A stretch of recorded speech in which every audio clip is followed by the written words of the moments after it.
this slide. Get on the Wi-Fi. Codes are on the wall in one place at least. So does everyone have a device? But if they want a device, we may not have a device. Phones work fine for this. We're going to get to the afternoon session and do some Chrome extensions, some Chrome apps. But we'll figure it out. Maybe we can get some more computers up here for those of you. So jump on the Wi-Fi, open those couple tabs if you want to take notes. As always, right, the Prezi is online, and the second one is our notepad. Let's see if I can switch, if this will work for me.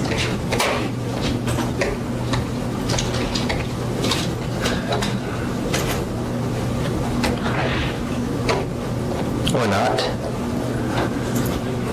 All right.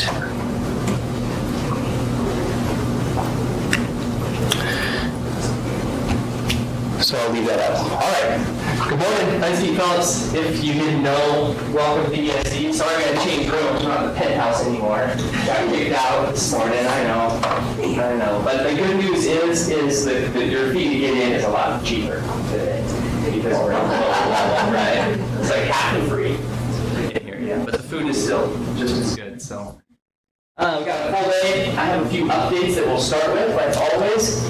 Feel free to interrupt at any time. I know that the folks we have coming in to present, they're here for you guys. They travel a ways to get here, and so put them on the spot and grill them on the products that we're using.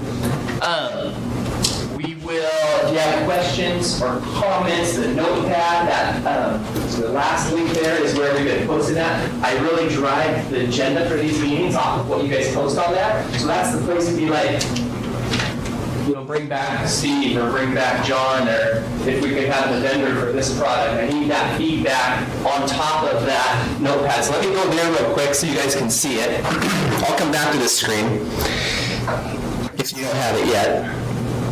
You're going to use tiny URL when you're sending stuff out to your kids or putting it on brochures or things like that. It's an awesome resource. So it looks like this, right? You guys remember this? So you just grab a sticky right up here, your favorite color, drag it onto the screen and start typing.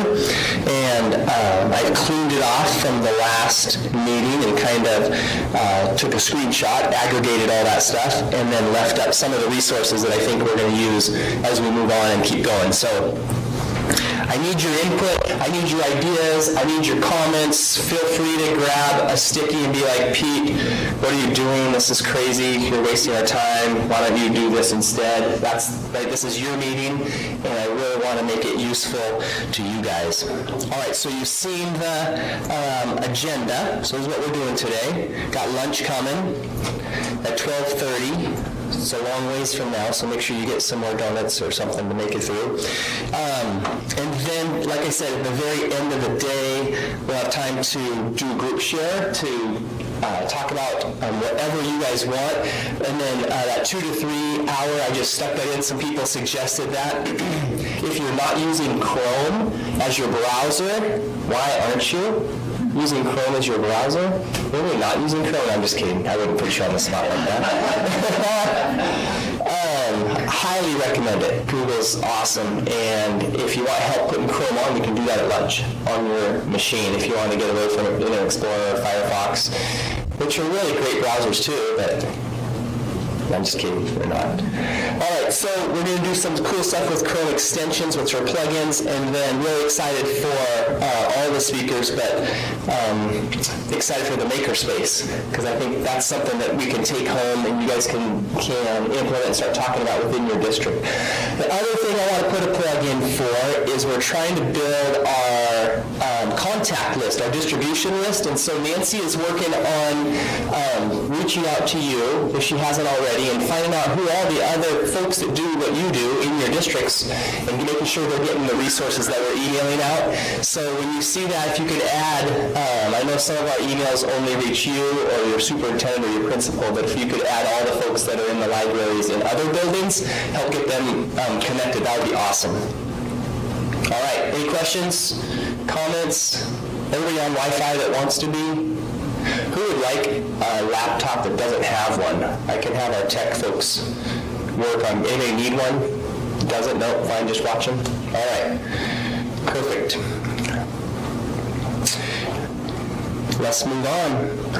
Okay, a couple updates, a couple things that I just wanted to get on your radar. Number one is contracts and pricing. Most of the stuff is staying the same. Some of the stuff increased a little bit.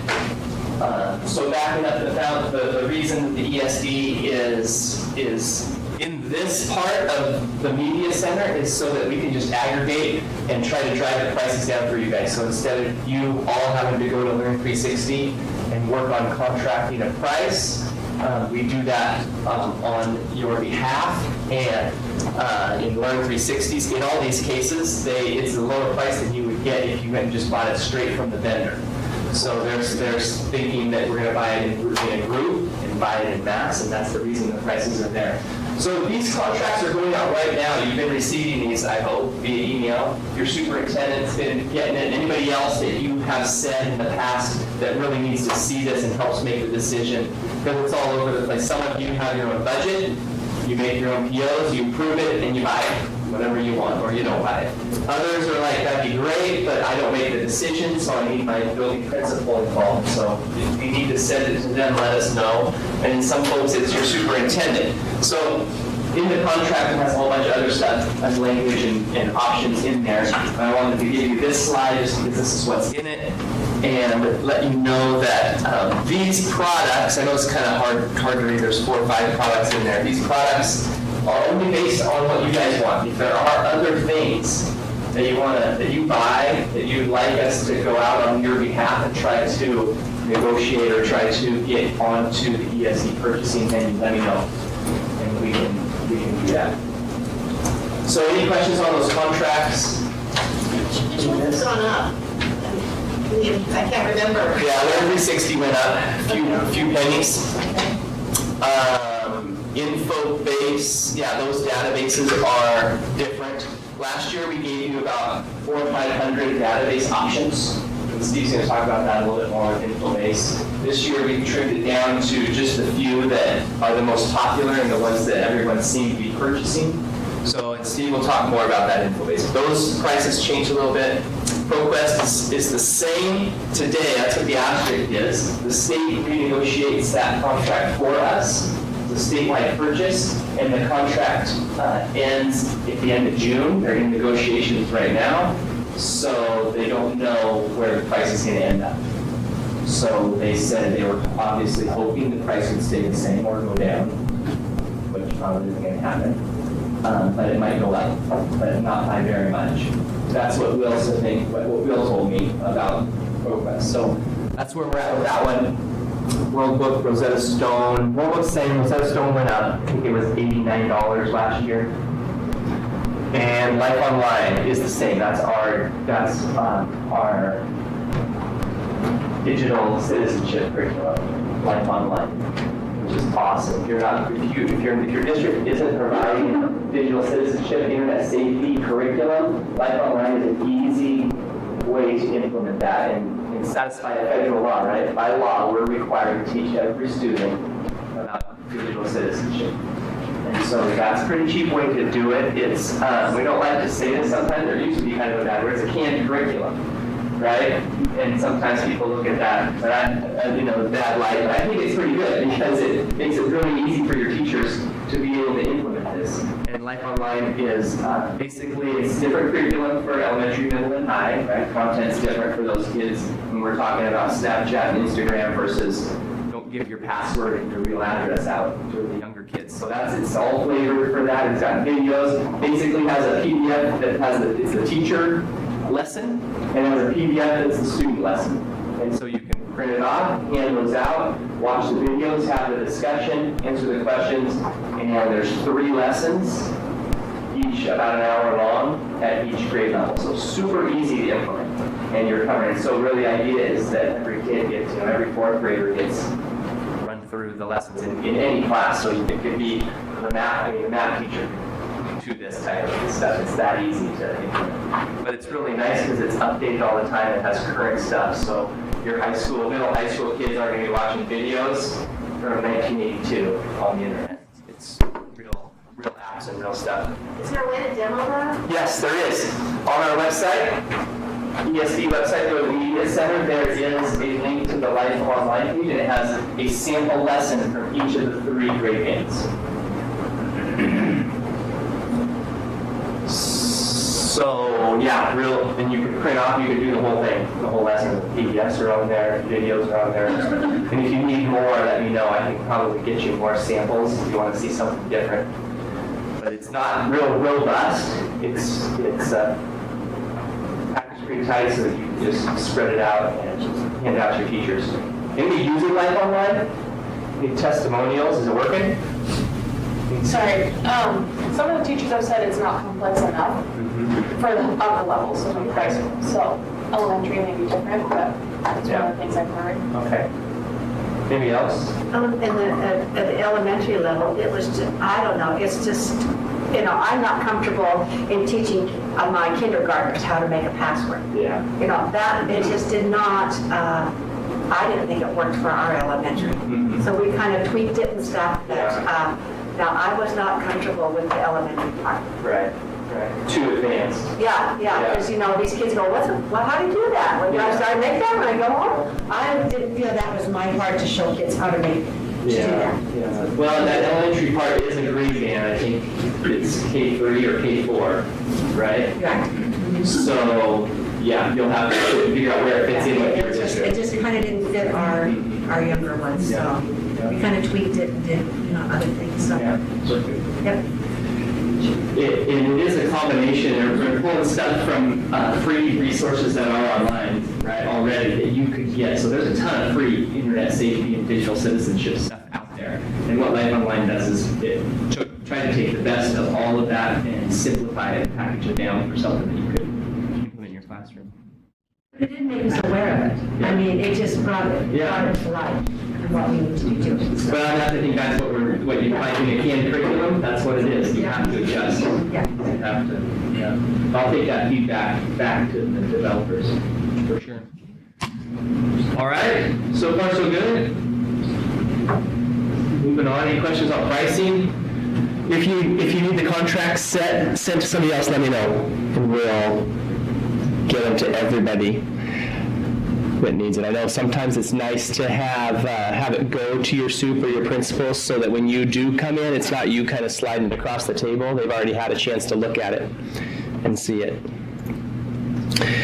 All right, a couple things I wanted to make you aware of. Have you guys heard of Teacher Life? They were advertising. Seen the emails? I will pass these around. You guys can take a look.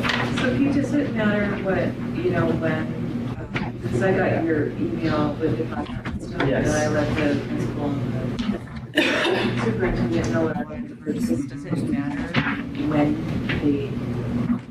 it matter when they start, or is there a beginning of the contract? Like, is there a date where it starts? Yeah, our contracts are all based on July 1st start date. Okay. Third. Yep. Right there. They're coming. Oh, here. Let's keep asking them. Very happy. We tried. Okay.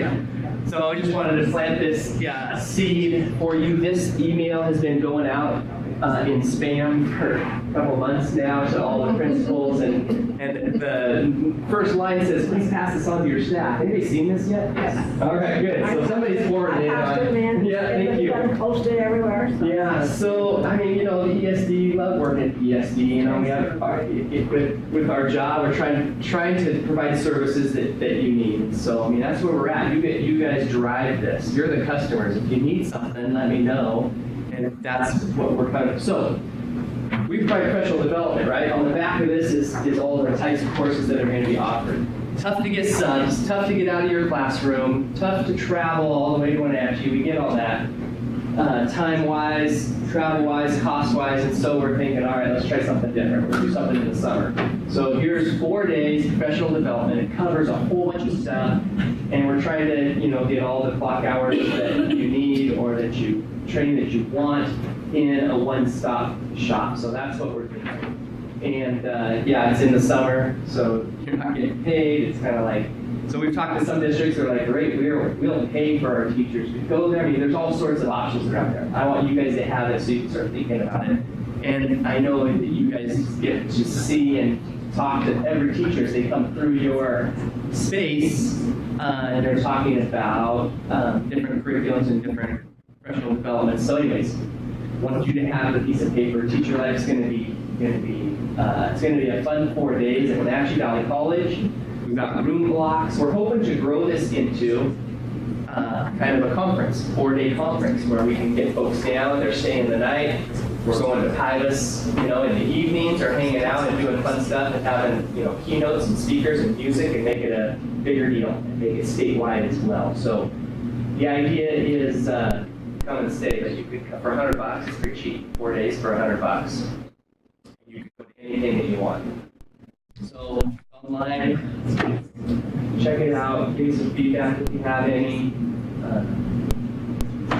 And the workshops on the back are not set. So it still is in development to add and tweak and change that around. All right. Teacher Life. Okay, moving on. Here we go. Wilma Conference. Anybody go?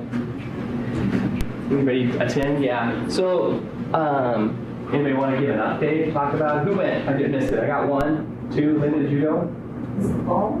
Yeah, it wasn't there. Well, I guess Wilma Conference is in October, right? Right, yeah. Yeah, coming up.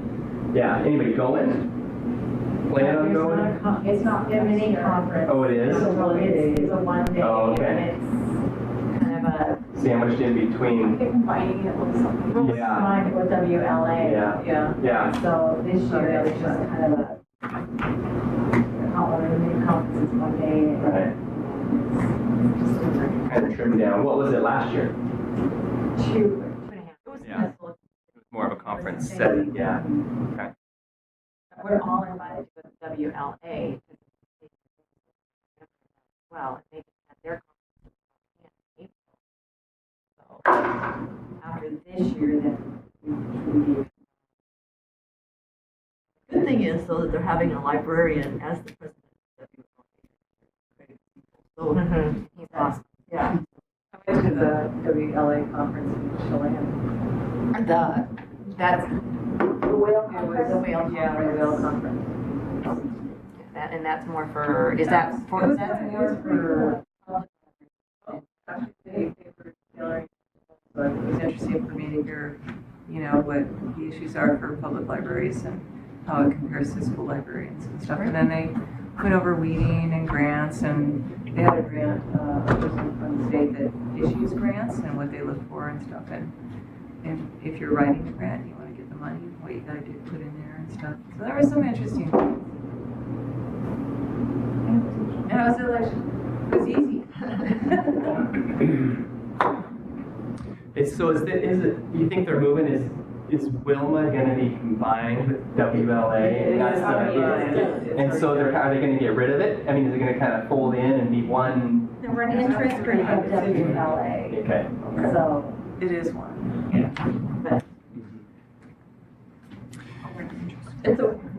It's all right. better than nothing. Yeah, I know, but the 1 day deal kind of makes it tough to. well, we'll go back to a real conference. It's just that this year it's an interim between the switch over. Got it. Okay. So, Yeah. And that is great that Craig is going to be leading that push because he does great work. He'll bolster that, the Willow side of it. I don't know either. he's amazing. Yeah. And we also put on that literary writers conference at Cal K West, and I did go to that, took kids from school and took the English department, and they had a wonderful time. It was amazing. It was amazing. Is that the one up in Valley? It was at PLU. It was just happened to be a beautiful day too. So that really helped. But they had it really well organized. Every author that all of us, we kind of all split up and just went to whoever we wanted to go see. And we all went away feeling like they were really good speakers, they all had something to offer. And I think they kind of broke it up so that each author would be talking about the same thing. So you went away with different aha, you know, information for writing. Really good. Lots of kids there from 6th grade on up to 12. So is that something that's going to be repeated next year? I hope so. It was really good. They had 15 authors there. Really well organized. It was great. I recommend. What month is that? November? Is that? It was, we just did it in April. April? Yeah, yeah.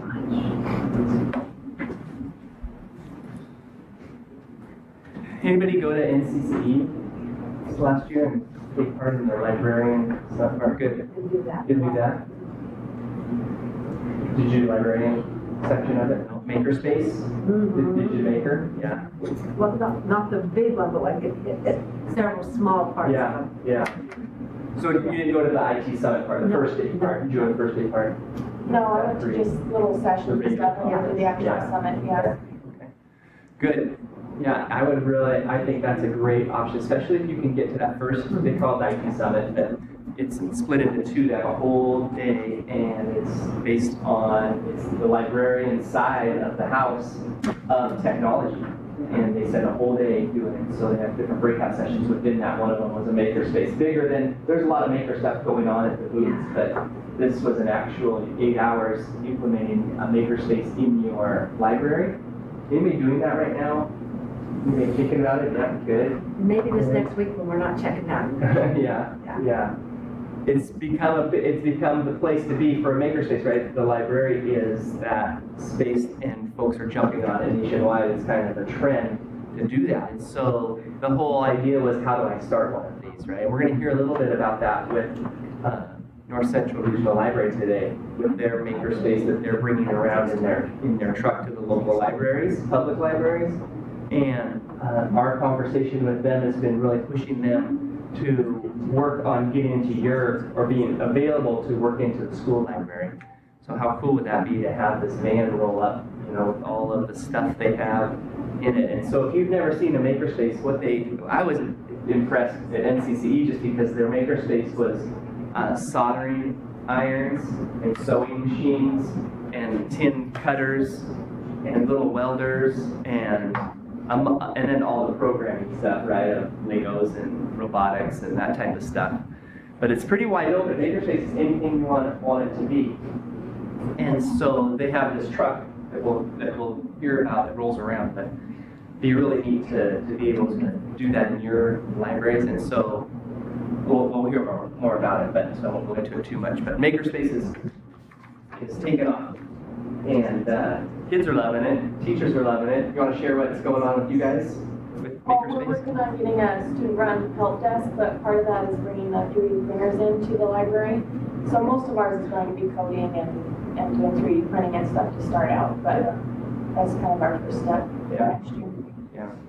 So will you have a set curriculum, or is it just going to be the space and the kids are open to do whatever they want, or is it going to be more focused on a curriculum? No, it's just going to be a place for kids to come in and hang out and make stuff when they feel like making it. No set structure. Other than the help desk there'll be aids. But Yeah. I'm hoping to get 2 or 3 kids, 2 or 3 periods a day, and on their downtime, of course, they'll do building and things like that when they don't have tech help stuff to do. So the help desk, is that for one-to-one kids? Yeah. Yeah, because everybody has a device up there. Yeah. Chromebooks, yeah. Yeah. Great. That's the goal. Great idea. Internet cafe, the help desk cafe, kids are staffing that? Yeah, but that's what we're Yeah, trying that's to the get. idea. Mhm. Yeah, that's great. All right. Okay. We'll come back to this in the afternoon a little bit more. So I want to make sure I get Steve up here. So we got Steve, we got Learn 360, we got World Book, NCRL, and then our favorite is Leslie, right? Coming with her book review for the year, which is always a hit. And she couldn't make it out, so we're going to do it over webinar. She said that they were kind of getting limited a little bit. She couldn't bring her books last time, and now she can't even travel out here. And I said, we still want you, and everybody still wants to hear about what's new with that coming. So we'll give her some time this afternoon. Okay, moving on. Any questions? How many people are Learn 360 customers? I think wish they knew a little bit more about Learn 360 to pass on to their districts. All right. Steve said he was going to fly up here every week. You get that, Steve? Nothing but support for my clients, you got it. That's right. You fly here every Like an week. apartment, should I get an apartment in town? Yeah. All right, so Steve's going to come up while he's hooking up. Feel free to refill the coffee, grab another donut. We'll get Steve plugged in, and off we go with round 2.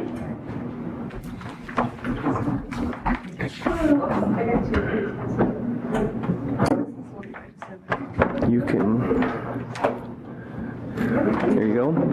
You have audio with this, I assume? Yeah, play some video, so we'll plug in the audio part. Yeah, why not? Take the power. Take the power. Don't fight the power, take the power. That was too easy. Yeah. Almost knows everyone there is. So what we'll do is we will start, we'll go around, name your school, names of all your kids, birthdays, lifetime, Diane. No, we don't have that much time. We're going to talk about grandkids. Oh, no, I only have 5 friends. So, name where you're at, and then also framing for the end of the day, I want to know what your biggest issue or struggle is. Just one. Real quick, you don't have to go into detail, no tears, don't have any tissue. You're going to start with me. And no, I'm going to start over here, but I'm just going to give it. Maybe we'll start in the middle this time. So we'll start with you, and we'll go this way so you guys have lots of time to think about what you're struggling with, or what the biggest need is with your job. I can't help you with personal stuff today. That's a different session. So. Okay, I'm Diane Gould. I work at Eastmont. I'm the elementary librarian for 4 schools out of 6 elementaries, right? Yeah. And my biggest thing is having time to get Put it on everything mute. It's unplugged if you want. Linda Hightower, Pedro High School. I'm frustrated last year. I moved the fiction, nonfiction. People are using the fiction because it's a lot more accessible and way spread out, but now no one uses the nonfiction because they don't have to go buy it. I mean, the kids just don't want to use books anymore. It's sad. I look at all these nice books and it's like, makes me feel bad. I'm Tricia Devereaux, and I'm at Wenatchee High School. And the frustration for me is the shallow research I see our kids doing. Google it, and we'll scroll maybe 3 down the page, and that's research. And we've got wonderful databases, but that would require extra work, and so the challenge is to get them engaged in using better sources and doing better research. Teacher. And the teachers on board, you gotta get those buy-in, because really end up needing them to require the kids can't even use the encyclopedias anymore because they can't alphabetize. Or a set of them, where you've got an alphabetical range A through C. Now, is your word malaria in that? No. So, anyway.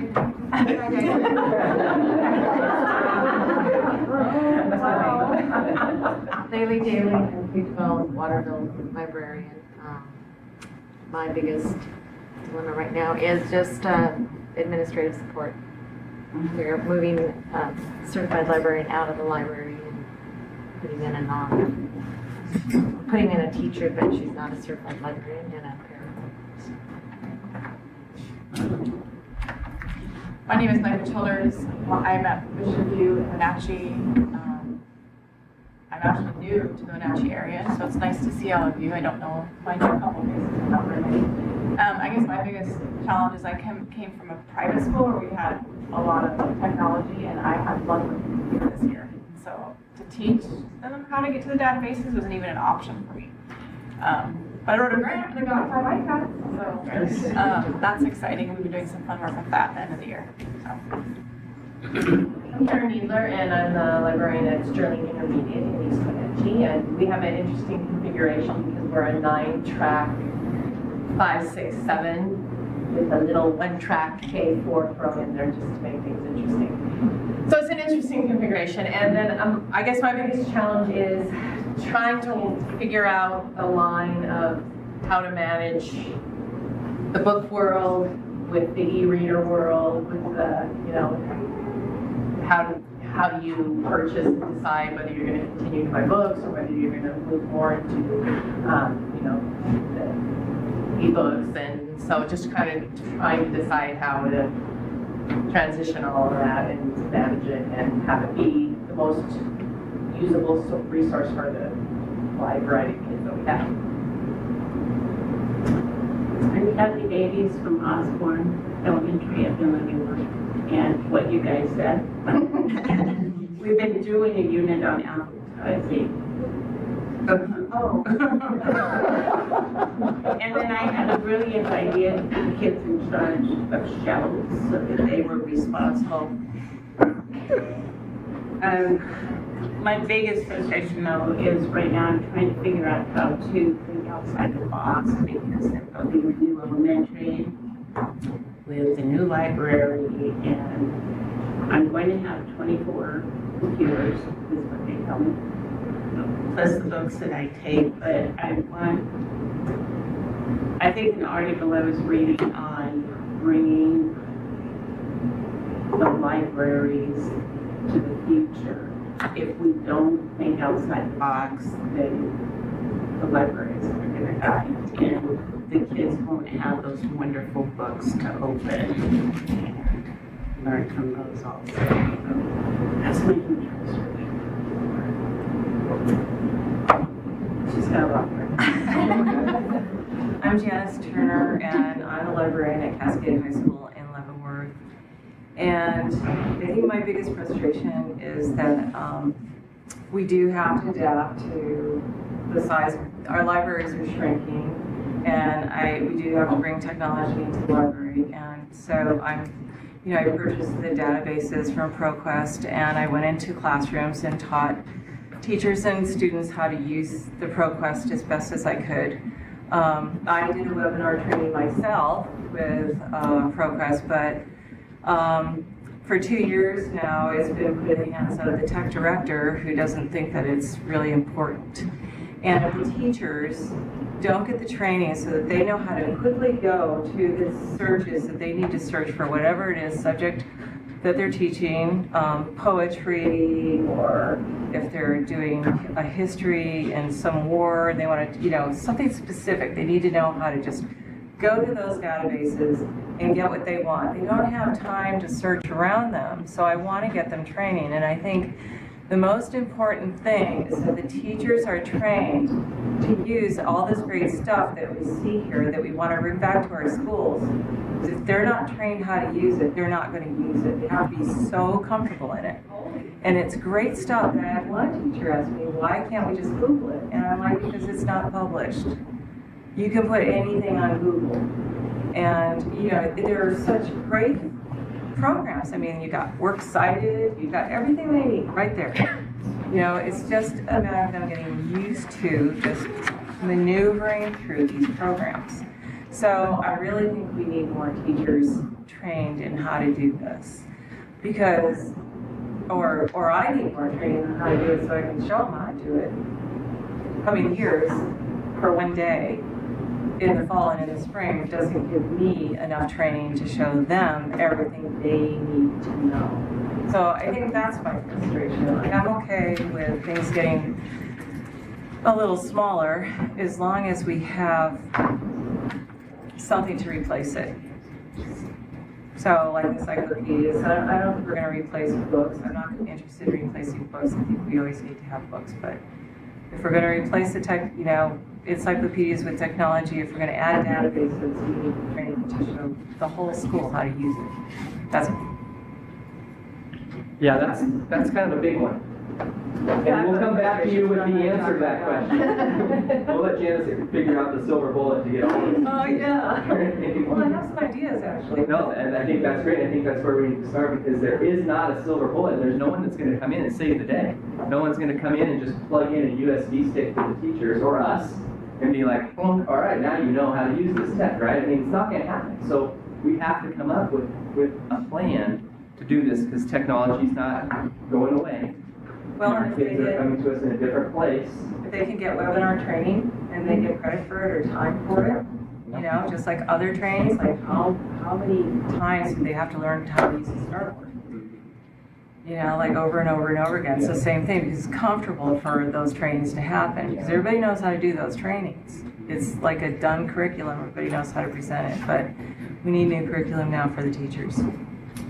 Yeah, lots of stuff in that as far as there is online training, but whenever they do it, and it's if you don't use the skill, like any skill, right? You can't get it all once, walk away, and come back, you know, in 3 weeks, and right? It's the same as anything. You have to practice, repetitive, and use it, and it has to be applicable. Right? You see somebody about starboards that doesn't even want to use one, doesn't have one yet. It's going to come tomorrow. Then it doesn't make any sense. It's not applicable for them. Well, I think the teachers want to use it, and honestly, when the kids get into college, I mean, if we're going to have a career college ready, I mean, the databases are like huge. I mean, I've had kids come to me and say, wow, I wish I knew we had some databases back when I was in high school. And I'm like, well, I don't tell you guys. And they have way more in college than they have in high school. So I think also with at least my classroom teachers are so overwhelmed by what they have to do that giving them one more thing to learn, they will just, yeah. Sidebar, sorry Steve, we'll get you your time. I'll just do the same thing, I'll just talk faster. Yeah. I'm going to skip my story. We got to move on. I'm just kidding, no problem. Which frustration do I talk about? Well, you go with who you are and where you're from first. Okay, I'm a student from Tenasket. The first thing that's my big worry is that word transparency gets used a lot in the past few years, especially this year. But my budget is unknown right now, and so I'm really worried about that, and it doesn't feel like there's any transparency there.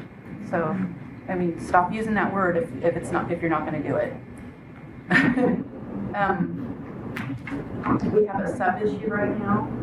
I'm the teacher librarian. There's a paraprofessional. We have 45-minute classes that rotate there's a 5-minute transition between. If one of us is out, the sub gets taken somewhere else, and that happened this morning. So they're asking my parents who have 45-minute classes with students when they pull the sub for me. So that's not cool. And teachers in the upper grades of elementary are asking their kids to do reports, but not enforcing that they need to do a bibliography. And I can teach it till I'm blue in the face. But then the CBA comes up and they're going to have to show that they know how to do a bibliography, but they're not practicing it with their kids. Disconnect. Quit that. Yeah. Thank you. I'm Tracy McCormick. I'm the Tenasket High School and Middle School librarian. My biggest recent frustration is just having enough.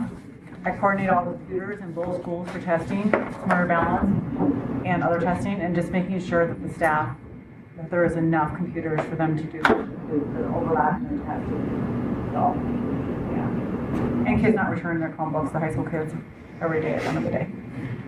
So. Why would they? Well, eventually our goal is to go one-on-one, but right now it's not that case. So they're supposed to return. Share it, yeah. Like one kid left it on a rock out in the rain. Did it still work? It did. I don't know how long he was up there. Thank you. Let's go to the middle. Paula Fletcher, Basketball Sherman Indian School. We have 9 through kindergarten. And I'm just kind of making notes here. Subs are always a problem. I mean, well, this morning I had it all set up. I had a sub. I had one of the teachers, when they teach their reading class, there was 2 teachers, so one of them was going to take it. But the other teacher was sick. So the principal and the director were scrambling to figure out. Yeah. But I have all my notes, and I have my sub plans and everything, so they'll figure it out. Yeah. But subs are always a problem. Yeah. And time. Trying to get everything back on the shelf, getting all the new stuff checked in, and, you know, time is really a thing. And ebooks. Are they going to let me have ebooks my budget isn't really a budget. They just said, okay, you have this much today. And so they don't want me to buy videos. They don't want me to buy ebooks. They want books, and which is okay, but I think I'm not really in the loop for the ebooks because we have one guy that does all the iPads and stuff, and so he does that, and so it's kind of. But I do like to open the book and just. Well, and congratulations, Pascal Sherman. You guys just became a fully fledged school in Washington State, right? No longer under OMAC School District. We still have a partnership with them. Sure. But we've been on our own for a while. Yeah, OSBI I recognize. I guess that would make officials when I saw it. That's what I officially recognize. Yeah. And you know that. Thank you. Yeah. Okay. My name is Jackie Rasmussen, and I'm the librarian at Quincy High School. And I feel pretty fortunate. I have an administrator that's very supportive. But one frustration is in our elementary schools and at the junior high, the libraries are becoming testing centers. And the librarians are becoming testing coordinators.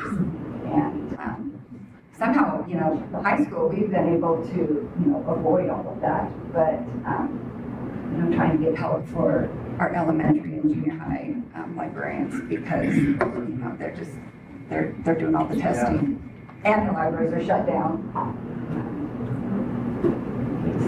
Yeah. I'm Sheila Massey, teacher and librarian at Freedom High School. Second year in that position, and had you asked me last year, I probably would have said just biggest challenge was the transition because first year in that position rather than in the classroom. That actually went very well, largely due to Kathleen Allstott, who I'm sure many of you worked with, and the systems that she had in place and the connections with the other departments. This year, right now, in the forefront of my mind is hiring a computer lab parapro. I just took a position at the front desk as a secretary, so we've been filling out with subs and the process of. So right now, I have a sub for me and a sub for the computer lab, so we'll make it work. Oh, great, thank you. Judy Belier, a classified librarian, and so but my dilemma right now is been in there many years and under a teacher librarian, and then they pulled them out. But my love for books is deep, and it's K through 2. Introducing books and teaching author studies and all the good stuff that comes along with that. But I love technology, and since we've gone 1-to-1 in our school district, the kids' computer screen time is so much now that I'm feeling I've got computers, I've got iPads, I've got everything in the library, but now my time is with the kids has been doubled. I mean, they're doubling it for more prep time for teachers, we added teachers. So now I don't know where I'm going to get my technology in there. And but that grade level is so important to have the books and to learn the library skills and all that. What school are you? OMAC. And so, I'm just struggling. I want to do technology, but, my job, is more than that. Yeah. Yeah, it's balanced. So Yeah. Lots of research. Yeah. Lots of research out there about the young kids and screen time. Yeah. So, and I love our e-books that I have, and they're interactive, and I love Epic, and I'm getting them on there. So it's a struggle. Yep. I'm Wendy Mullendorf from Womack Elementary, Womack School District, grades 3 through 5. And the biggest issue again is time for us as well. The good thing is enrollment's going up, but that means our time is, and we used to have AmeriCorps, which would help in the library. They're gone. We had another certified teacher in there, and she's gone. The demands are higher, the time is less. My name is Laura Rhodes, and I work at the middle school library at Womack, and my frustrations are time. And with that, like what Trish was saying a minute ago, when you have kids coming in and they cannot be independent enough to go find what they need when they need it, or your aides don't know how to alphabetize, or they're numerically, but they do it. It's challenging. So then that influences how you spend your time. So it's time. Tiara Agee, I'm the OMAC High School librarian. We are one at high school. The kids stay in your public's home, so managing that in itself is interesting and challenging. But I think my biggest frustration is having the backing of my administrators. They're supportive when I want to try new things with tech, but not so much when it comes to disciplining kids for not being accountable for their technology and misusing it. So that's been my biggest thing, I think. Yeah, great, okay, thank you. We've got all that documented. Yeah. We're set. Maybe we'll go with what you're most happy with next time. Thanks for the great lead-in, by the way, yeah. Now that the room is really just on fire. Steve's gonna fix everything. All right. You know what, I'll start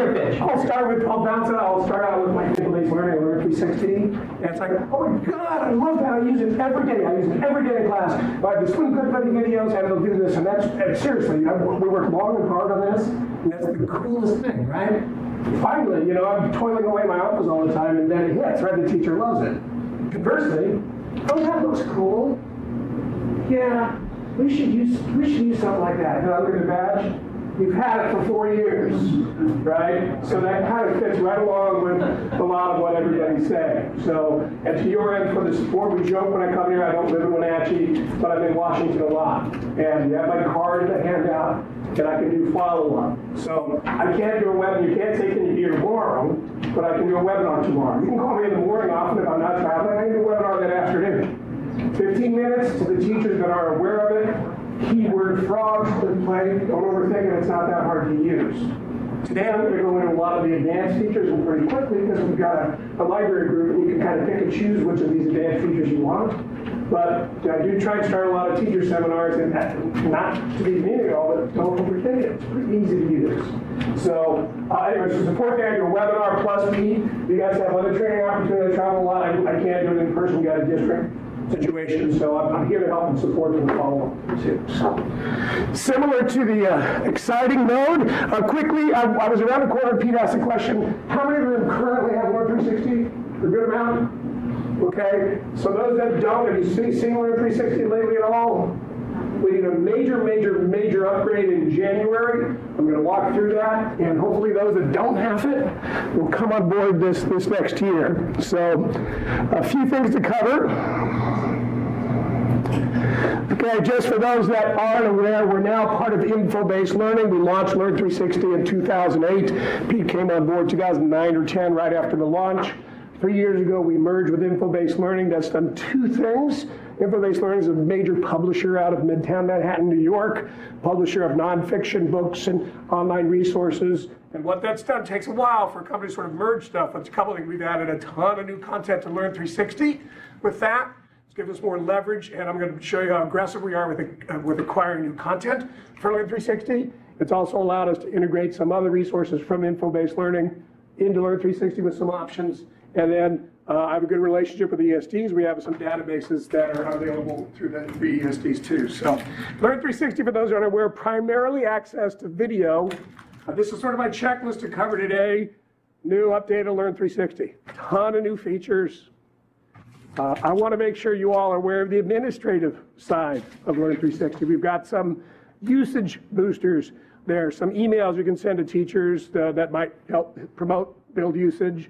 We now have a middle high school video package available. I'll review that. It's called Curriculum Video on Demand. I'll touch that when we get to it. And some of the databases that Pete referenced earlier. So a couple bullet points on what's new. Here's a handout I put together. Obviously, our marketing department didn't do this. I did. It's just sort of a bullet point. It's much faster. We did this the big release in January, got a new search engine. If you were on Learn 360 in years past, some of the page turns were slow. I hear your frustration. I too was frustrated. No longer much of an issue at all. Content, a ton of new videos. Faster updates. We're now updating Learn 360 almost on a nightly basis. Before, when we'd get a new producer, we'd get their videos, we'd cut and clip and put them, and then we did mass uploads twice, maybe 3 times a year. We got a whole new system where our editors back in the office are getting a new video, they're cutting, they're clipping, and they click app update. So you're seeing dozens and dozens of videos per week, if not even more. I'm going to go through the new design. We now have interactive transcripts with many of the videos. You can create your own clips, right? The concept of Learn 360, I'm going ahead for those that haven't seen it. The idea on the video part of it is full video and video clip, right?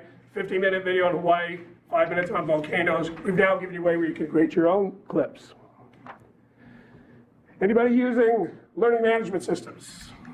Canvas, Moodle, Google Classroom, right? Play well with others. We'll touch on some of those. So we can integrate easily with the other learning management systems you may be using.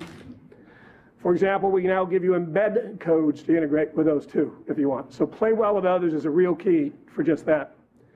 We've added a ton of caption titles. You can add your own YouTube channels. Anybody seen that? We've done some emails on it. Anybody notices you can add your own YouTube channels to this?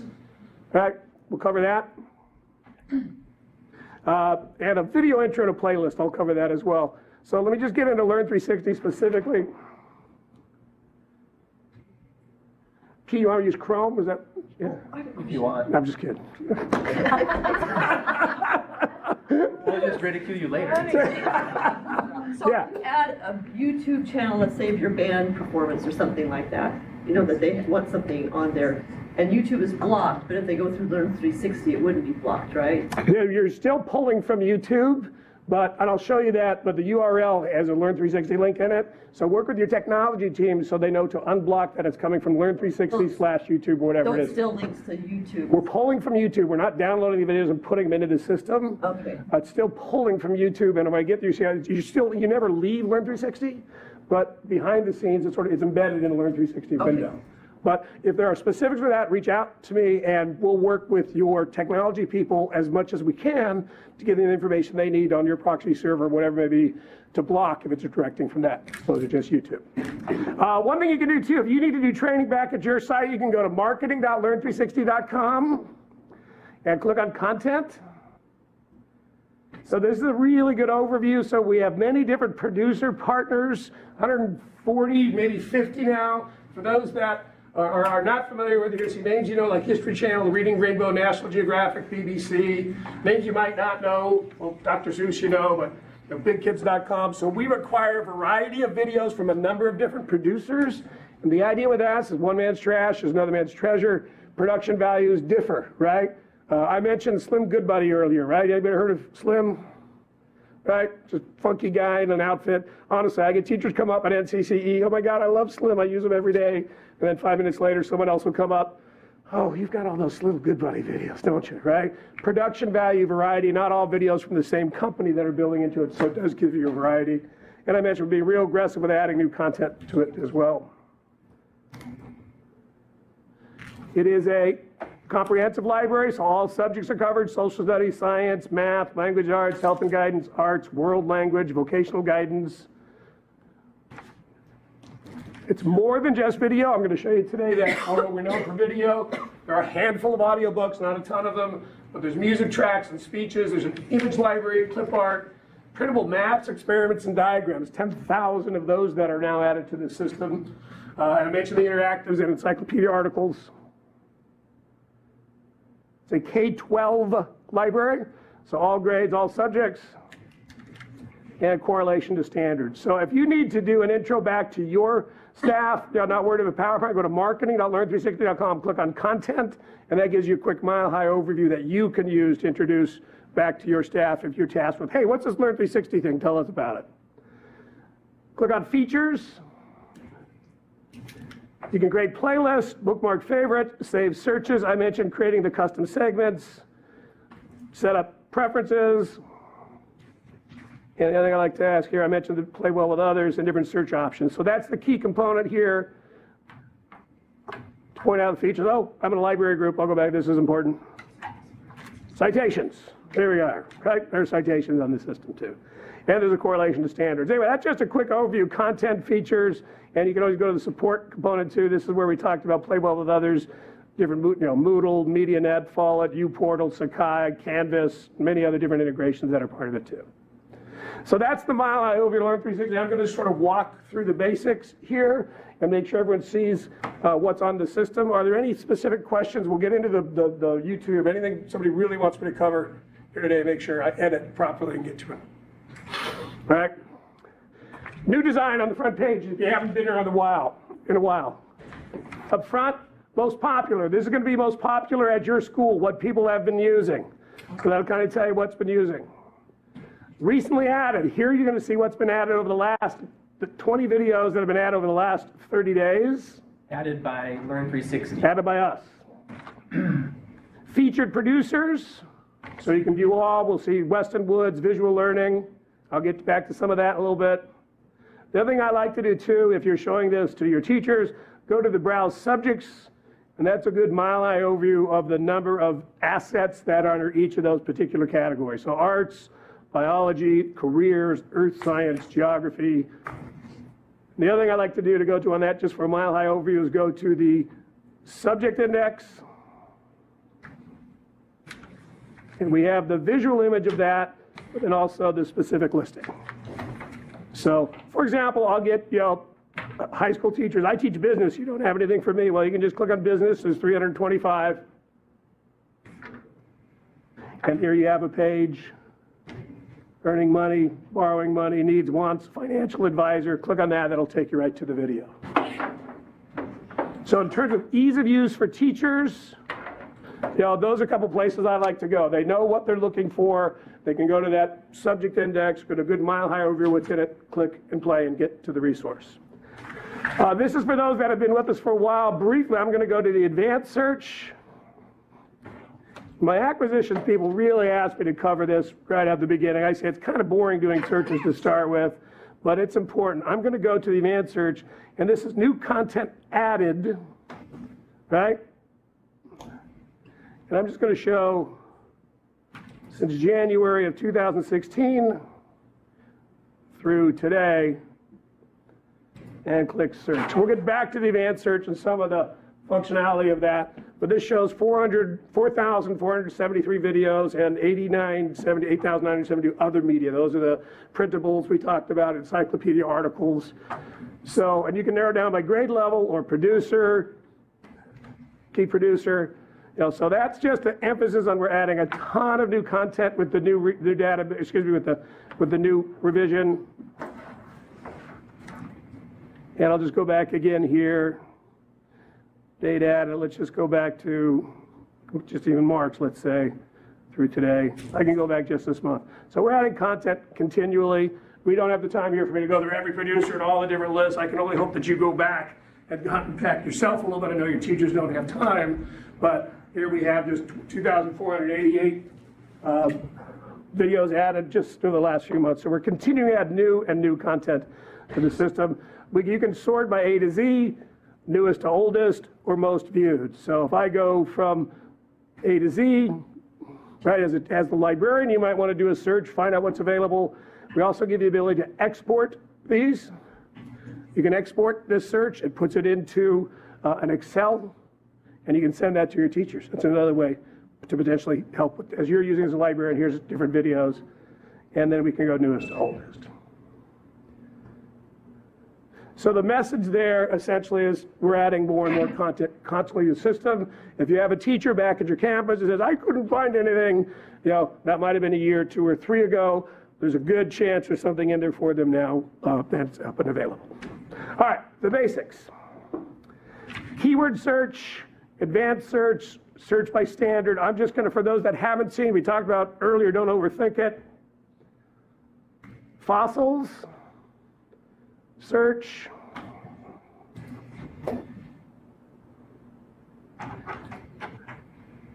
I'm going to sort by relevance. By the way, notice how that goes newest to oldest still, because I was on the other page, I had sorted it newest to oldest. It'll default by relevance. right? So now that I'm by relevance, all my searches will default by relevance unless I change it newest, oldest, A to Z. So does that make sense? So here I have 224 videos. The first one here talking about not overthinking it. I just click play.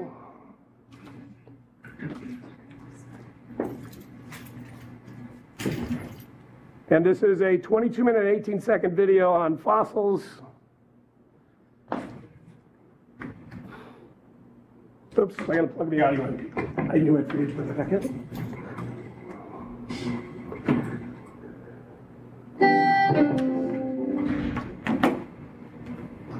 What do these dinosaur tracks, this Not that complicated, right?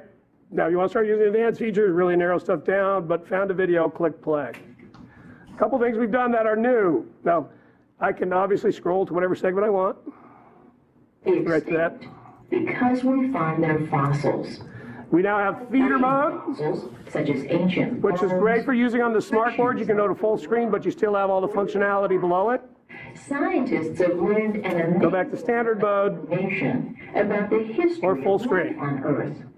In some cases, through studying fossils of plants, pollen, and seeds. Here's the real heart of it over to the right. This is a 22-minute and 18-second video, but I want to just go directly to why are fossils important.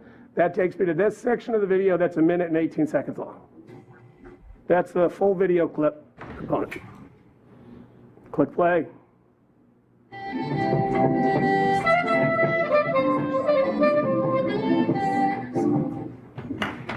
While skiing in the woods in the winter, you may not see any animals, but you know they live in the forest. So I go back to the full title. Here's nothing that's new. Transcripts on many of the titles.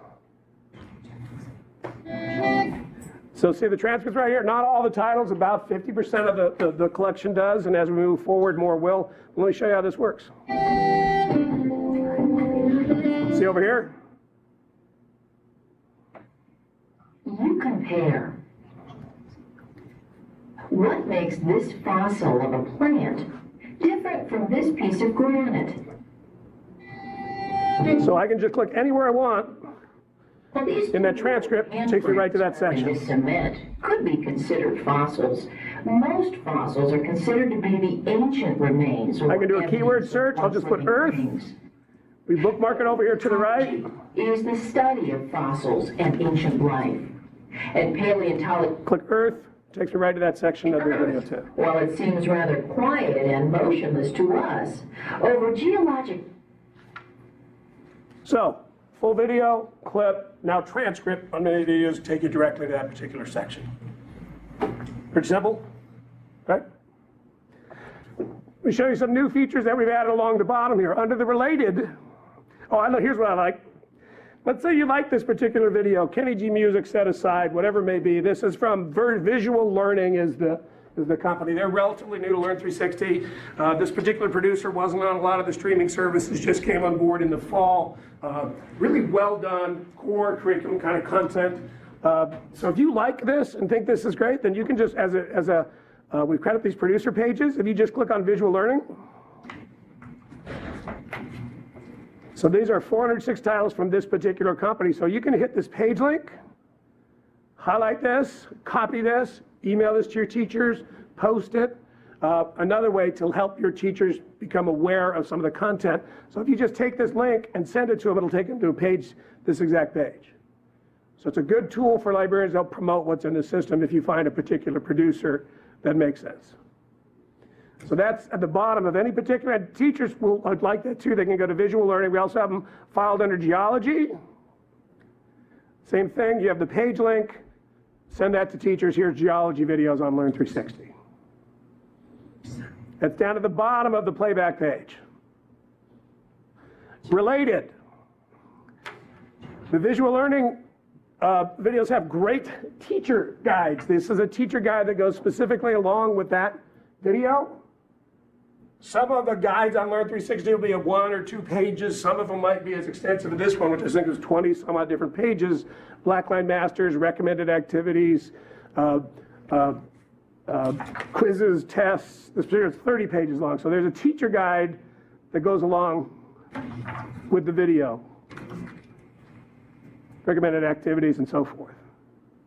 So not every video on Learn 360 has it, but if you go to Related and see the PDF there, that'll take you to a teacher guide that's with that as well. Share. Okay. I saw a few hands raised up using different learning management systems. This is a direct link to this specific video. So you can take, or video clip, so you can take this, again, post this, put this into your learning management system, whatever it may be, and then put this onto your learning management system, and it'll take the end user directly to this clip. It'll link them into Learn 360, but it'll take them directly to this clip. Right? You can set up a generic student ID and password, and there will be no log, and they can just put in that, so Mustangs, or whatever you've got, take them directly to that. If you want to set up IP authentication, anybody familiar with IP authentication? That is, if you give us your internet protocol range, your range of numbers, we'll put that into the back end of the system. When they click on it, see these little numbers down here, see this 111-610-74, that tells us what video clip this is and tells us what client, what school it's coming from. So just 2 cents on that. IP authentication, you have to do it. And don't worry about what Steve just said, just contact me and we'll get it going for you. Then there's no login at your school. Kids just click and play. Yep. And teachers click and play. So anyway, that's how our system works now. We didn't have that before. Before we just took your Learn 360 and then the number was that asset. Now we've built into the system your school. On the back end, we see if you have the IP entered. We have another thing available called Free Pass. If it's important to you, work with us. We can set it up so no login would be required if they're authenticating through like another portal. So our mission now is to play well with others and let you know that that's how that works. So that's a direct link. This is under the Share tab. You can email it. Hey, here's a video clip. If you have a group email for teachers, a group email for science teachers, second grade teachers, you find a video, just put that, or individual to an individual student. Here's a video on adjectives, Johnny. I think this might help you. Click an email. That'll just automatically fill in that link and send an email to that particular user. The embed code options. Embed codes, the other link, the direct link I showed you will link to Learn 360 and play in the Learn 360 window. The embed code will play within, if your learning management system takes embed codes, then it'll play within that system. It won't link out to Learn 360, it'll just play in that specific window, right? So we offer the codes. We can set up, there's a couple others depending on what you're using. So you copy that code, you put it into whatever system you're using, teachers, and then it plays, and you're not looking at Learn 360, it plays within it. So that you set up that IP authentication, then you can even put it on your library page and it'll play, in your library without any particular login. So the embed codes are important. And we've added one so far, we'll be adding more. Anybody using Google Classroom, right? So we've added this is called an LTI integration. So I'm in Learn 360, I click on Google Classroom. I'm already logged in, I choose my class, test course. I want to create an assignment, I click go. Fossils, here's my instructions, watch this, etc. Click assign. You have posted to your class, I click view. And here's my fossils. Now this launches into Learn 360, takes me directly into that. What was that called? That is our, I misspoke, I'm going to show you an LTI integration in a second. That's our Google Classroom connector right here, and that's under Share 2. So I'm on the video, now playing Related, Share. So again, to review, direct link, email, embed code, Share 2. Right? So practice with those when you get back. If it works perfectly, great. My other frustration I thought about saying, I'll say it now too, is reach out to me. We do have support on there. You all have my card. I get frustrated when something doesn't work. And I say, well, did you call us and ask about it? No, just I know you're busy. So I'm frustrated with that too. But reach out to us. If one of these links, you're playing with it, send an email, send it to me, through the ESD. Either way, I'll be more than happy to help and follow up with you. And if I got a quick fix, great. If not, I'll call in my support people and say, hey, see what's going on here. More often than not, we can fix it every now and then. Oops, there's an issue that doesn't work, but that's frustration too. Anyway, play well with others, easy access to the content. Oh, that's all under the Share tab. Now, Let me show you under the help, another kind of integration. I'll just go to the help button. Anybody using Canvas? Okay. I'll just show this briefly. We have this Moodle. Right. This is the LTI integration. Pete, you might want to take a quick look at this. Rather than go through a live one to save speed, I'll just show you this.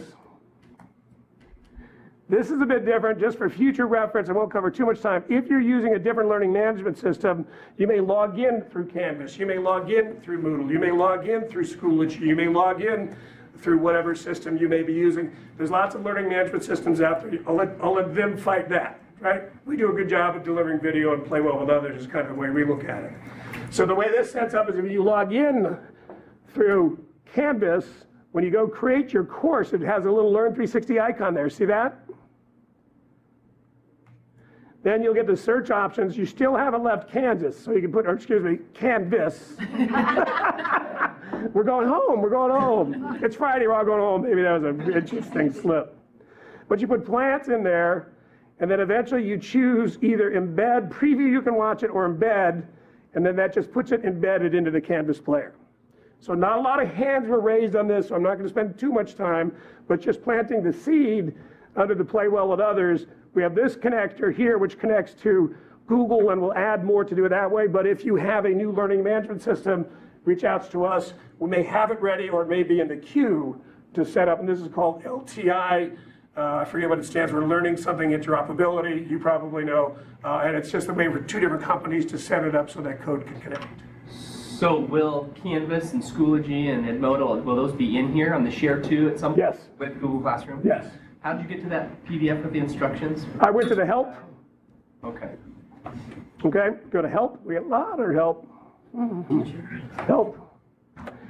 And I just put in Moodle this time for you, just give you an idea. And Moodle LTI application overview, kind of same screenshots, looks set up in Moodle. So go to help, put in whatever you're looking for, or always send an email to me and I'll look at the link for you. Make sense? Too complicated? Other systems? All right. Some other new features added. Add to. You can add this as, bookmark this as a favorite. Okay, I don't have a folder yet, so I'm going to create a new folder, demo, and I'm going to create a new folder. So I'm bookmarking favorite. That's important, right? We talked about teachers. They're going to do, well, why? You know, you're going to use Learn 360, have access to Learn 360. Well, you can easily bookmark favorites and they'll continue to be there. So I now have an NC ESD demo. I have this as a favorite. It's added as a favorite. I can also create a playlist. So I'm going to create a new playlist called Playlist Demo. Excuse my bad spelling. I'm sorry, I will delete that so it won't be there for too long. And I can go to and say another clip here. And let's see, I can add this new clip to the playlist as well. Right, so let me go back to the search.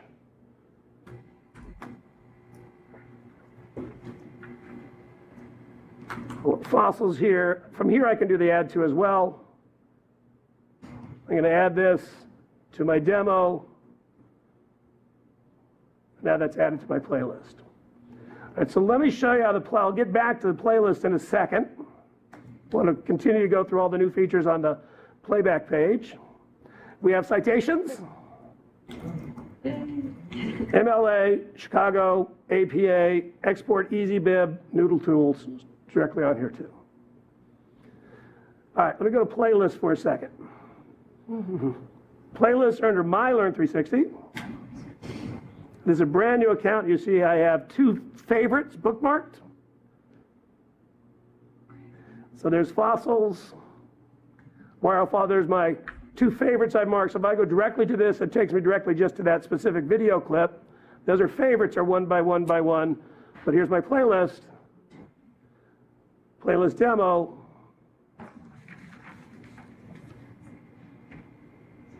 And now I have the clip. And let me actually show you an account I've had where I've got some playlists already created. I'm going to log in another account here. So here's something new you can do with playlists. Anybody flipping the classroom, focusing with any of that? Student access? Not too much? I'll give this to you very shortly then. The idea is there. Someday. Here's what you can do with playlists. Okay, here's a playlist I have, life cycles. If I click edit,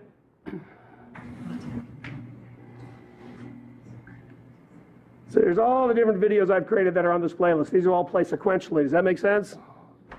One thing you can do though is you can now upload your own video file as an introduction. So if I've created, and I'll show you one that I did, playlist from me. It's a good example of how this can work.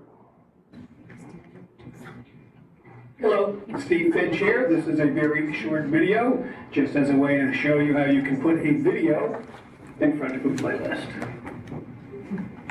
That's cool. Oh, sure.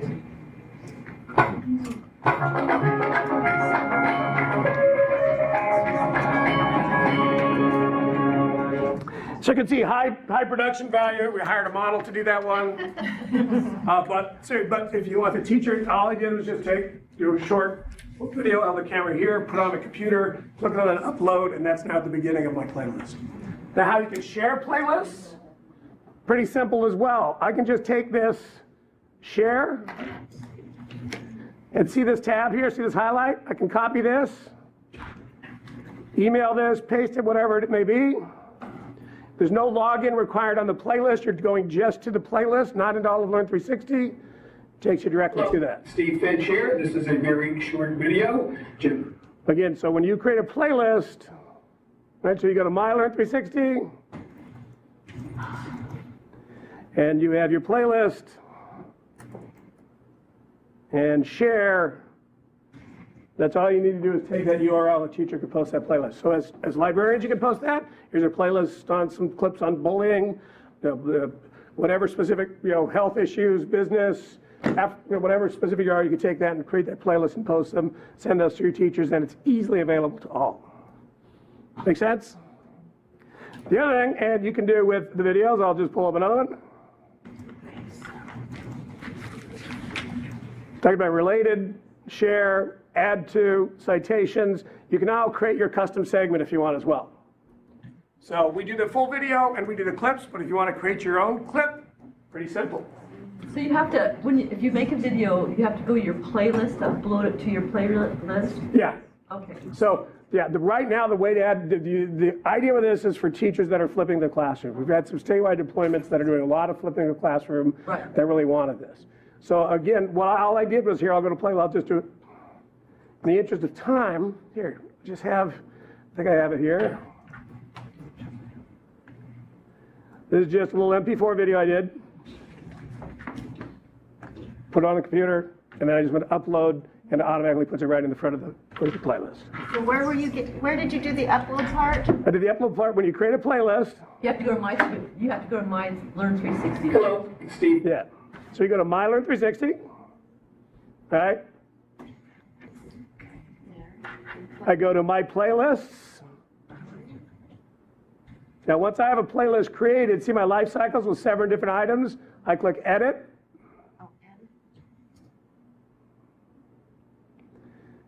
And right underneath that, Upload File. So I go Upload File, find my video. I won't do it here in the interest of time. That'll upload it to your system and put it right at the beginning as one of the clips. Okay?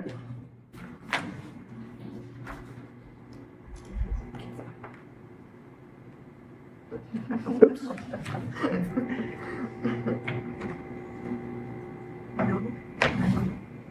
We log back into that.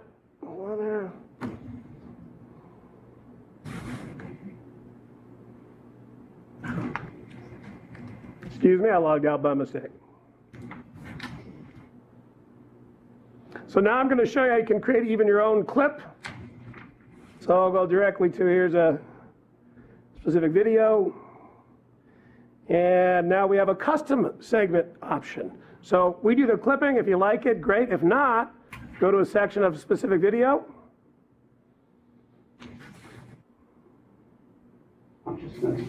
According to set start time. If you want, you can use the transcripts. I'm going to go directly to noticed. Set end time. You got an A+ for that because demo segment. what happened. There has been I can add a description if I want. Create segment.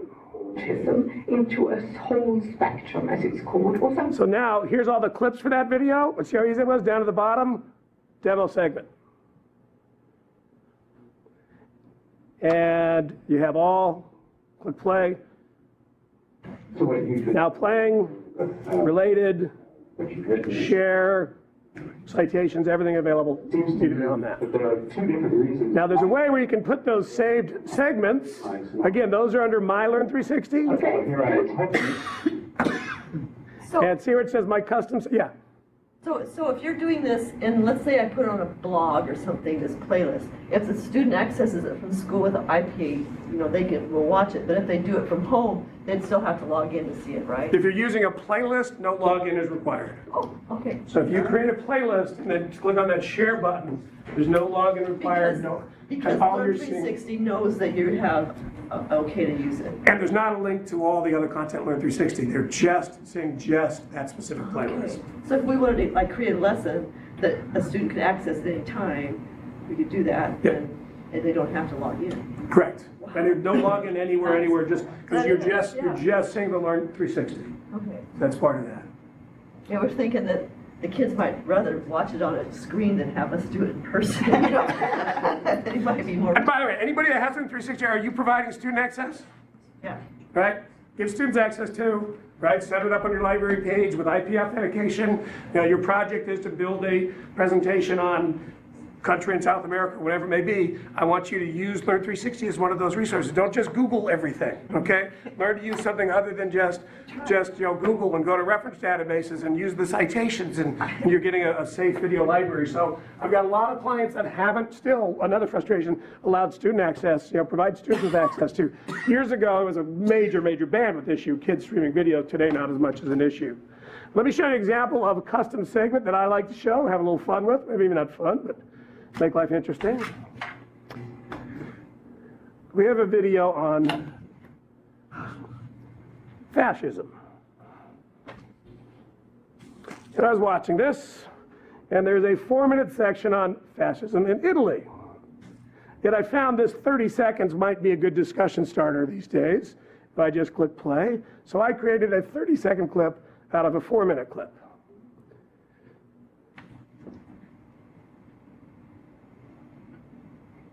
Economic and political conditions in Italy were ripe for the growth of fascism. A depressed economy, high unemployment, dissatisfied workers, and unsympathetic factory owners led to diminished national pride, lack of confidence in the traditional political leadership, and young radical groups ready to offer an alternative. Mussolini began to exploit this turbulent political climate.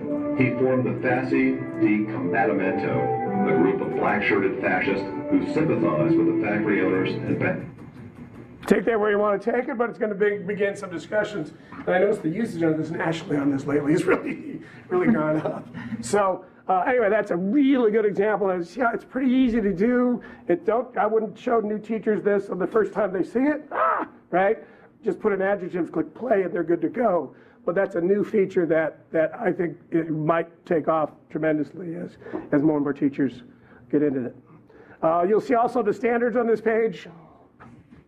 So we can have Common Core, you can pick a standard, pick a grade. Obviously this one's in social studies, and click view. So I did a keyword search whenever fascism, found a video, but also found what other videos might match that particular search too. And of course, we're going to the videos here. And this is important too. How many people are telling your teachers they have to currently download the clips? You're streaming mostly? It's less and less of an urgency, but we also have the ability to download the titles. You just click download. That'll let you download the video, let you download the clip. Now you have it just sitting on your desktop, sitting on a USB drive. You have a video downloaded, ready to go. Okay? All right. So that's a ton of the new features on the system. So video, easy to find the video clip, easy to play well with others, use it in other systems, find the video, find the clip, get a transcript if you want from that, stream it or download it, add it to a playlist, create your own clip. It's a lot, but and we started off with telling you how much new content we've added to Learn 360 as well. So now that I want to make sure to do is to let you know that we also, I skipped, see what it says search by standard? For you may default to Washington standards, but you can put in COM and pull up Common Core. You can put STEM and pull up STEM. You can put NEXT, the next generation science, but there's a correlation to standards that's on here too that's vastly improved. So I'm gonna go to Common Core, pick a grade level, pick a subject, either language, arts, or math, and click View. So that'll take you to standards. Click on the standard, and that'll pull up videos to help match that standard. Hopefully the standard's pulled. Here we go. So what we know, don't know, takes you directly to that clip. Now this one doesn't have transcripts. See how it doesn't have the transcript link? Right there, not all of the transcripts. Does that make sense on the standard search? I'm going to go to the advanced search once again. We already talked about using this to see when material is added. I want to show you everything on the search here. I showed this briefly, but I'm going to cover it again. I'm just doing a keyword search. Let's say Cuba. We're really proud that the production dates on Learn 360 are really up to date.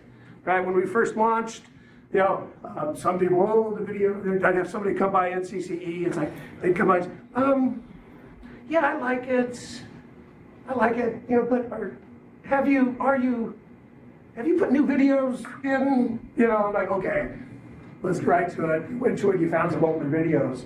About 20% of the library might be about 10 years older or newer, but we've added so much new content. We really have this sorted by relevance, A to Z, or newest to oldest. That's right here on the search. So if you have a teacher say, well, I found some videos that were old, tell them to sort newest to oldest. That's going to have the newest production date, 2014 BBC, 2014 the BBC release directly on the system. And the reason I reminded you to do that, that's also on the advanced search.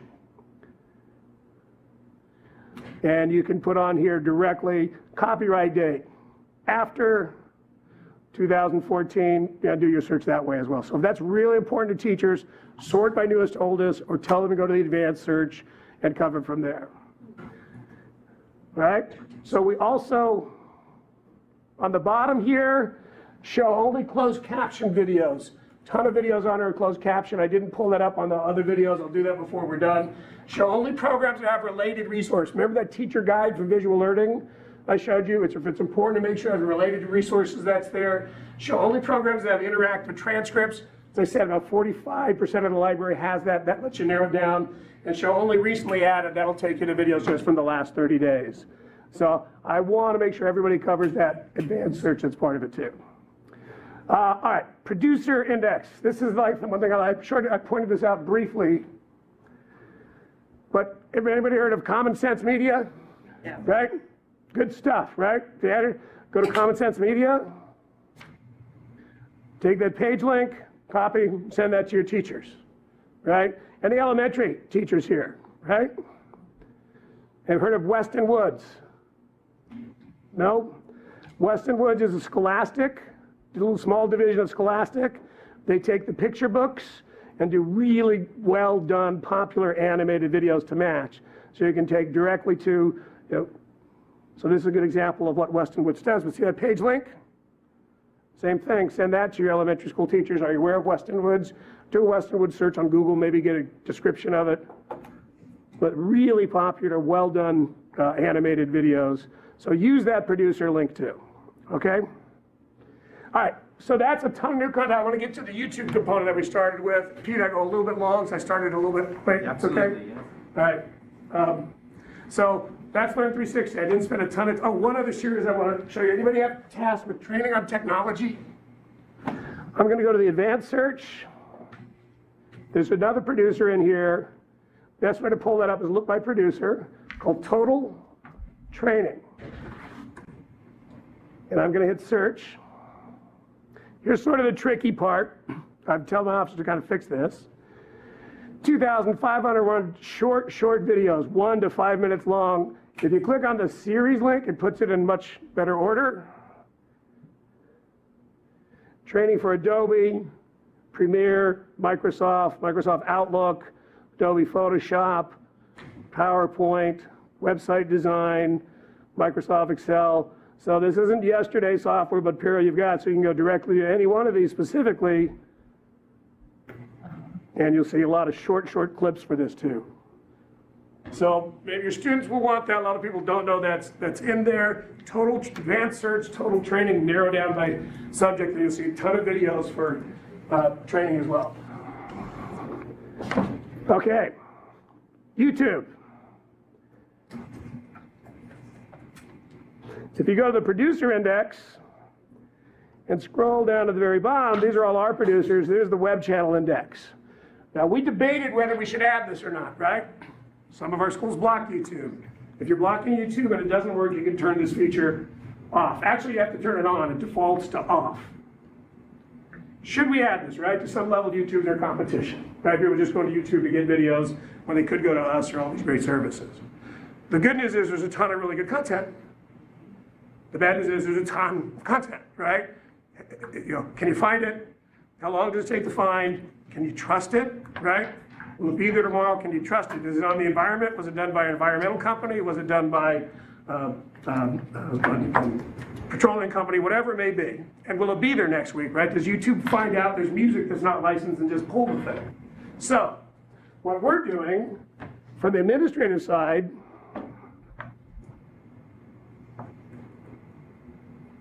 I'll go to the admin.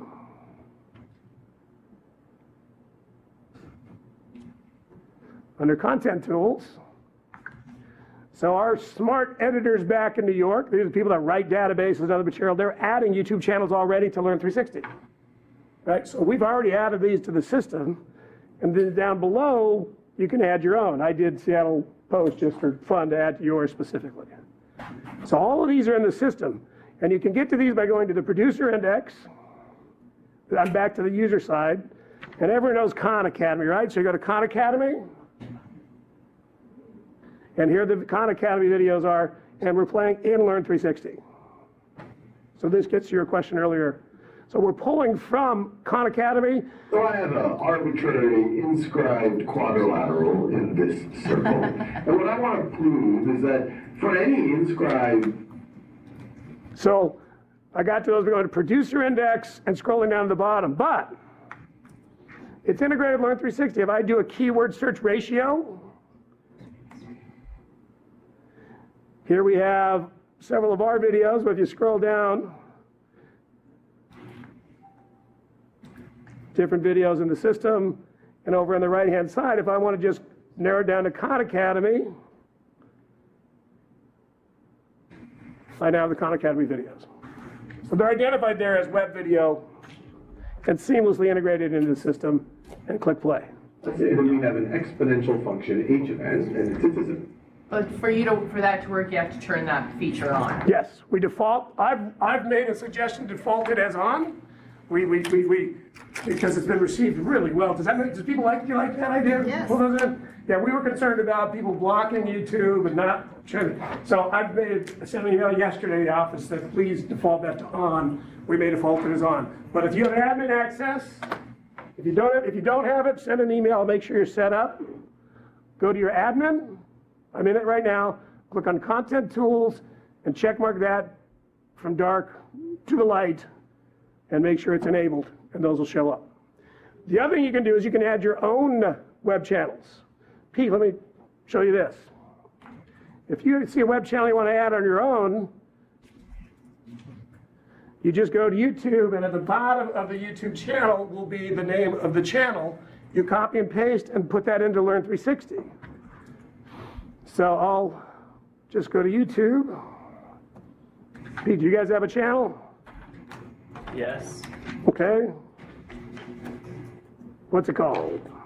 North Central EST. Then YouTube, North Central EST. Why is that doing that?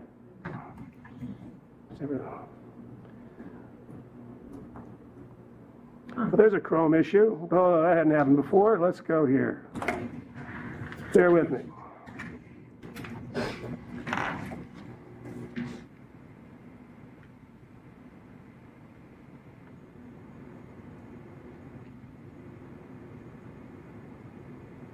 There it is. So see, there's the channel.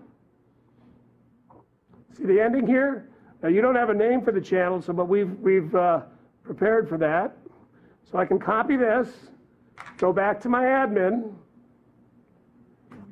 change here to find by ID, paste this, click submit channel.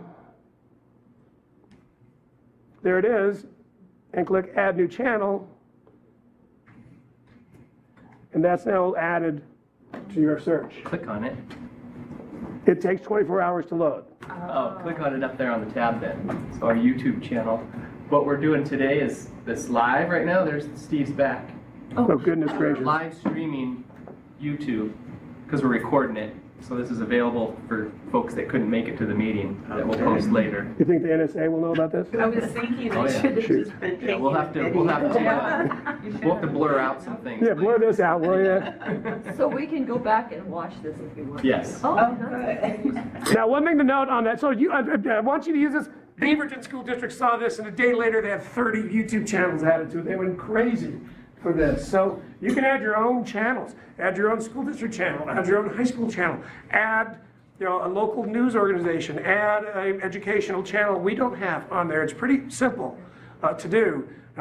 It takes 24 hours for that to load. We index at midnight or something like those. So right now it says 0 videos. So add your own YouTube channels to the system, and they show up seamlessly to everybody. And again, if you do a keyword search, they show up, or you go to the admin portal search, they show up too.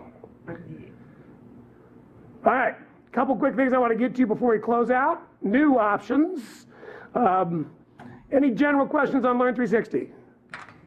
Right, so those that aren't on board, please give us a try. Steve, I think we got. Oh, I'm sorry. Well, if we go to the trial to log on and play with it and stuff, will we get the same content? Yeah, I've created an account. I don't have it in your handout. Do me a favor, do not go to the bottom of the website and request a trial. Don't do that. That goes back to the New York office, goes to sort of an inside team that just handles sites. I try and tell them about the EST deal. Sometimes they don't even mention it.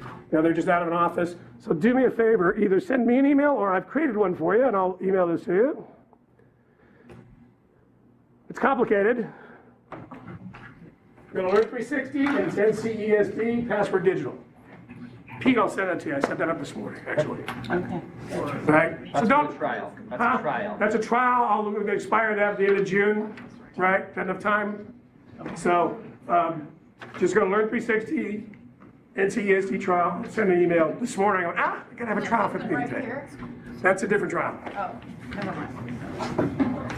mind. So that's to Learn 360 that I just showed you today. Now, briefly, on to another option that's available to you. Info-based learning, and I'm going to be very concise with this so we don't run too long. We were acquired by info-based learning 3 years ago. We launched Learn 360 in 2008. 2 years prior to that, info-based learning, at the time a separate company, launched Films on Demand. They had Films for the Humanities, and that's for the academic market, colleges. Very, very successful, almost cornered the market for the colleges for a video streaming resource. Great content. They also released classroom video on demand for high school, middle school, and access video for public library. So really strong collection of our own produced material plus great relationships because of success in the academic market allowed a ton of good content to be added for high school down to middle school in a product called Classroom Video on Demand. A year ago, if you were interested in that, it would be a separate product. It would be $1,500 to $2,500 per school. You know, InfoBase sold it school to school to school, high school to high school, middle school to middle school on its own. They didn't do packages with ESDs or states because it's high school. Middle school library is hard to do for a K-12. Well, today, here's sales sounding like, but what we can do with the rollout of the new system is take that library, which is some 19,000 videos and more, and I've got a breakdown for you, and with one click, we can add all of those videos to your Learn360 account. So now you'll go from 120,000 assets to 320 some odd thousand different assets with a ton of middle high school videos added to that.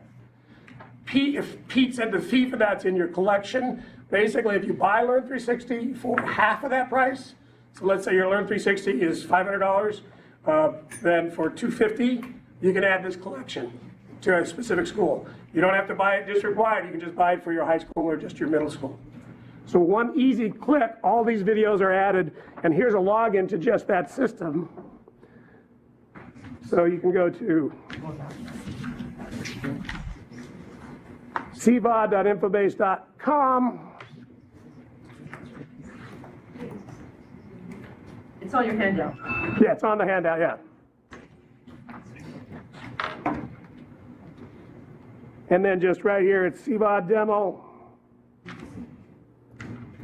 And what do I got here? Mustang.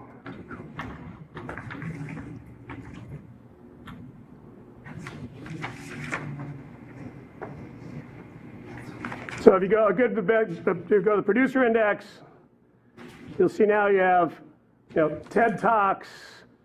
There's about a 20% crossover to Learn360. Rick Steves Europe, Bio, ABC News, NBC News, History Channel, so forth. So that with one click will add a ton of middle and high school videos directly to you. Here's the handout. That gives you a quick mile-high overview of what it is, and then a login to that system. So you're adding CVOD into Learn360. Correct. Based on that subscription menu. And then do you have to log into CVOD anymore? No, I'll show you how it looks when I log in together. Hold on. Once you do it. Okay. So Pete, if we're at the top of the pay, or the fee scale at 966 or whatever, Wenatchee, it's half of that then? Correct. To add in another $500 basically to add in for the district? For the high school only? Yes. Per building. So if you have 5 buildings, right? 3 elementary, 1 middle, 1 high, we just do the math for your middle and high school. You wouldn't do the math. You wouldn't pay for that for the elementary. What about just the high school? Just the high school. So if your high school on the price sheet is $900, then $450 you can add this library. Right? If your high school is $500, then $250 you can add this, whatever.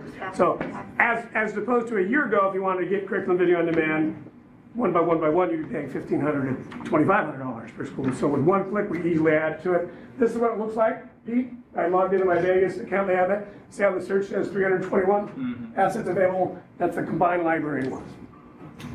Okay? So that's briefly, and the combined collection, I'm telling you, is going to be second to none to anything that's out on the market for any of the specific schools. All right? Lastly, what I want to touch on, very short we have here, now I'm switching off the video component, now we're going to another media, and I'll take about 2 minutes here with this, Pete, and then get done. So that's the video component. I'm now switching to reference databases, info-based learning reference databases, completely separate products. These are not integrated or part of it. These are separate products, separate purchase. That Pete mentioned earlier, we're focusing on 3. Today's Science, which is a news-based service to bring in science, great for STEM, issues and controversies in American history. There's a real deep focus on history, and it takes the pros and cons of whatever issues, Stamp Act, Panama Canal, what have you, and World Almanac for kids online. Oh, by the way, back to the video component, here's one of your handouts. Before I move on too much, don't hold me to the specific numbers. I ran some reports several weeks ago. You'll see the numbers of content you get with Learn 360 in one column, and then what you get added to that by adding the video collection in the other. So people want to know the numbers. The second page on there on the demo is a login to the database trial. And that's, you go to online.infobasedlearning.com.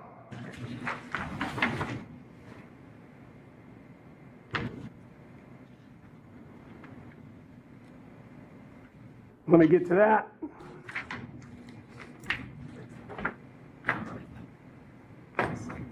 And what do we got here? We got NCESD and digital. So this takes you to all of the different resources. If I go to World Almanac for Kids, this is elementary, a little bit up into the middle school library. So you see how this is a research database, set up more for students. They can go directly to animals. You go to What's a Mammal. On down each of these pages, you'll see fun facts, links to videos that apply, interactives that students can play. So talk about, instead of just going to Google all the time, I hear your frustration, we got all these great databases, and this would be one of them. You can go, What's a Mammal? Read aloud, email, print, so you have an article specifically for the students. So I'm going very, very quickly on this, but you can see it's laid out as to where, so just as students are starting to do their own research, 3rd, 4th, 5th grade, we can get into it. Topic centers, different resources. There's videos, interactive science projects, fun facts, biographies, maps, and flags. We have homework help for students in here as well. How to read a map, how to read a dictionary, thesaurus, timeline, and under teacher support, lots of lesson plans, graphic organizers. So I can go directly to how are insects and spiders and worms different. Got to take some lesson plans that are part of it too. So that is the shortest presentation ever on World Almanac for Kids. Today's Science. This is more of a news-focused resource. So you're going to see more of a periodical kind of, you have up-to-date articles. It's also set up by a whole topic index. We can go directly to periodic table. And the focus here is more news resources. So May of 2015 was our last article on periodic table. We'll take you directly to that. And the student will have different resources they can get to. So topic index, take you different. The focus here is mostly news articles on today's science. Down at the bottom are some, under resources, analyzing editorial. There's editorial cartoons that are part of this. A conversation with science, avoiding plagiarism. If you get very down to the very bottom of this, you'll have crossword puzzles, conversation with science, editorial cartoons in question. So this will take some cartoons that can be used, so that's built into the system. Once again, it's the fastest presentation on today's science ever, but you get the idea. And then lastly, we have the issues and controversies in American history. So you'll see these are different tabs down below that'll take you that particular time. So I can go to 1929 to 1945, and the New Deal, did it lift the United States out of depression? Click here. And they're all set up the same way. The issue, background, case for, case against, conclusion. You'll have arguments for, arguments against, background article, pretty detailed article. You see this is more obvious, the high school focused. You get down to the very bottom, then you'll have source material, citations, and a unique URL that teachers can use to put this into their articles. Also down at the bottom, American presidential elections, editorial cartoons in question. So I can go to presidential elections, pick a year, 1992, and there we go, Bill Clinton, George Bush, Ross Perot, and anybody remember the fourth one? Maybe any libertarians in the room? Well, that'll give you a quick overview. So that's down at the very bottom. And also, I really love the editorial cartoons in question. So, baseball color line, a base hit, each of these editorial questions and how to use and questions asked cover that. So there's a trial to these reference databases. We're a bit different, and we're not just aggregating news resources from sources all over. All of the material in our database is written by our editors in New York. We write a lot of nonfiction books. So it's all our material. Our source material, there's some news links to it, but all those articles are written by our staff, as opposed to just pulling in the Herald Times and articles as well. We're not an aggregator of the content, it's focused right on us. Lot to cover, thank you. So a ton of Learn 360 material. Can I show one more thing on Learn 360 I just remembered I forgot to show?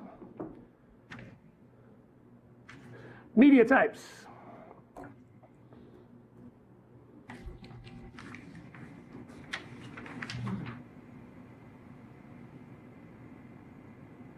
One of the bullet points I showed was interactives, right? So these will show up under your keyword search, but you can get to them by the advanced search. Content types. If I go to interactive and click search,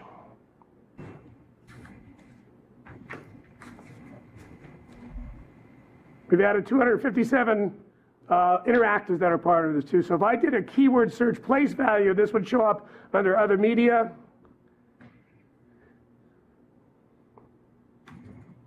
Play, practice, build. So I'll just click play. I haven't done this one. So now you have a game that you can play and cover it from there. So interactives are now built into this too. You go to the back end. Teachers can use this. Students can use this as a lab as well. So a new feature that's been added. All right. A little long. Appreciate it. Thank you. Hope that helps a little bit. Yeah, thanks, Steve. All right.